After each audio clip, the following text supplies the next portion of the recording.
Dear students, now question number 3. In question number 3, it is saying that the present age of Salil's mother is 3 times Salil's present age. इसका मतलब है कि जो सलील की जो mother हैं उनकी एज सलील की एज से 3 टाइम्स है. इट मीन्स 3 गुनी है. आफ्टर 5 years, 5 साल बाद their ages will add up to 70 years. यानी 5 साल बाद जब हम उनकी एज को ऐड करेंगे तो उसका सम जो आएगा वो कितना हो जाएगा 70 years. Find there present ages. और हमें उनके प्रेजेंट एज फाइंड आउट करनी है. तो सबसे पहले हमने यहां पर सलील की प्रेजेंट एज को x मान लिया. ओके. और क्वेश्चन की कंडीशन के अकॉर्डिंग जो उसकी मदर की एज है वो उससे कितनी है 3 टाइम्स ज्यादा है. It means it will become 3x. इसको आप ऐसे भी समझ सकते हैं, जैसे सपोज कीजिए कि सलील की प्रेजेंट एज 20 years है तो उसकी मदर की एज सलील की एज की 3 टाइम्स हो जाएंगी, यानी 20 into 3.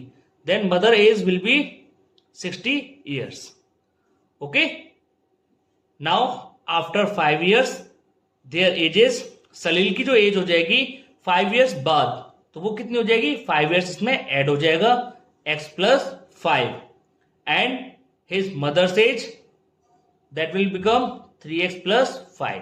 क्योंकि जो 5 years का जो टाइमिंग दिया हुआ है वो दोनों की एज में ऐड हो जाएगा. Okay.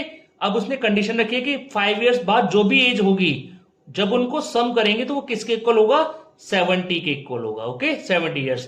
After 5 years their total ages, जब हम उनकी एज को ऐड करेंगे तो सलील की जो एज है वो कितना हो जाएगा x plus 5 plus and mother की एज कितनी है 5 years बाद 3x plus 5. ओके. और इन दोनों की एज का जो सम है वो कितना है हमारा 70.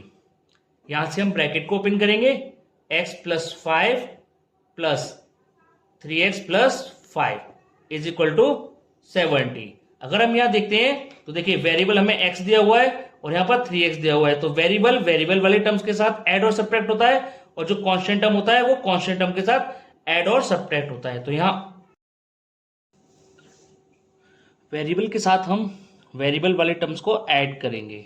यहां इसका कोएफिशिएंट कुछ नहीं है तो कितना हो जाएगा 1 हो जाएगा. 1 plus 3 कितना हो जाएगा ये 4x एंड 5 plus 5 कितना हो जाएगा ये 10 is equal to 70. Okay. Now जो कांस्टेंट टर्म है उसको हम कांस्टेंट टर्म के पास ट्रांसफर कर देंगे. ये यहाँ प्लस का है, इधर जाकर क्या हो जाएगा माइनस का हो जाएगा. तो LHS में क्या बचेगा हमारा 4x is equal to 70 minus 10. Okay. Now 4x is equal to हो जाएगा हमारा 70 में से 10 माइनस करेंगे कितना हो जाएगा 60 and x is equal to हो जाएगा 4 एंड x के बीच में मल्टीप्लाई हो रहा है तो 4 को इधर ट्रांसफर करेंगे तो ये डिवाइड में हो जाएगा. ओके. जब हम इसमें डिवाइड करेंगे सिंप्लीफाई करेंगे तो ये कितने टाइम्स हो जाएगा 15 times. Then x is equal to 15. और हमने जो x माना था वो किसकी एज को माना था यहाँ पर सलील की प्रेजेंट एज को. तो सलील की जो प्रेजेंट एज हो गई हमारे वो Salil's present age that will become 15 years. Okay. Salil की प्रेजेंट एज हो जाएगी वो 15 years हो जाएगी और उसकी मदर्स की age his mother's present age. Okay. वो 50 जो सलील की एज से कितने टाइम्स थी 3 टाइम्स, तो it will become 15 into 3 45 years. Thank you.